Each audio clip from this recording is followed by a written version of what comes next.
এক মিনিটে শুনেন চরমনায়ের কুকীর্তির ইতিহাস। যে দলটার নাম বললেন, আমি যদি তাদের ইতিহাস বিশ্লেষণ করি তাহলে দেখব তারা অতীত থেকে বর্তমান পর্যন্ত কেমন যেন এই নীতি বানিয়েছে যে আমরা সর্বদা বিরোধী দলের বিরুদ্ধে থাকবো, সরকারের বিরুদ্ধে বিরোধী দলের হ্যাঁ, বিরুদ্ধে। বিরোধী দলের বিরুদ্ধে। কারণ সরকারের বিরুদ্ধে Interesting. গেলে কারো না কারো বিরুদ্ধে তো থাকতেই হবে, না হলে আপনি এত হাইলাইটে থাকবেন কিভাবে? তো সরকারের বিরুদ্ধে গেলে পিঠা চামড়া ওঠার ভয় আছে। আপনি দেখেন বিগত হাসিনা 16 বছরে কোন দলটা এমন যাদের উপর চরম পর্যায়ে জুলুম হয় নাই? কিন্তু আমি যদি বলি এই দলটা উল্লেখযোগ্য, এই দলটাই এমন যাদের মুরিদের অভাব নাই, লক্ষ লক্ষ জনশক্তি তাদের আছে, তারা ডাক দিলে সোহরাওয়ার্দী উদ্যান ভরে ফেলা তাদের জন্য ব্যাপার না, কিন্তু তাদের গায়ে উল্লেখযোগ্যভাবে টাচও করেনি। যেহেতু আমরা খেটেছি, একটা বছর কাশ্মীরপুরে দেখেছি।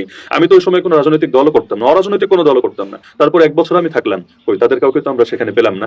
তাহলে শেখ হাসিনা সবার উপর এত চড়া এবং সবাইকে থ্রেট মনে করছে, এদেরকে কেন মনে করছে না? মামলা পর্যন্ত হলেও সেই মামলাকে কেন্দ্র করে কোনো মানে চড়া অবস্থানে যেতে দেখা যাচ্ছে না। এখন দেখেন বিএনপিও সেখানে প্রধানমন্ত্রী নিজে যাওয়ার প্রস্তুতি নিয়ে যেতে না পারলেও প্রতিনিধি পাঠিয়ে দিচ্ছেন, হাদিয়া তোফা পাঠাচ্ছেন। ঝড়ে বকমরে মাঝে মাঝে একটা কথা আছে, ফকিরের কেরামতি বাড়ে।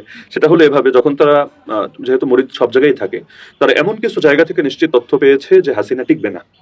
16টা বছর পর্যন্ত হাসিনার বিভিন্ন ভাবে তারা পৃষ্ঠপোষকতা সরাসরি না বললেও হাসিনার নেকনজরে থেকে তারা রাজনীতি করে যখন বুঝেছে যে এই সরকার আসলে টিকবে না, এমন একটা সময়ে তারা মাঠে নামতে পেরেছে যেটা তাদেরকেও একটা বিপ্লবী ইমেজ দিয়েছে এবং মুরিদদেরকে ধরে রাখতে এবং নতুন মুরিদ তৈরি করতে একটা সহায়তা জুগিয়েছে। কিন্তু সর্বোপরি যেহেতু শিক্ষিত মানুষ ওই দলে কম যায়, তো যার কারণে তারা আগামী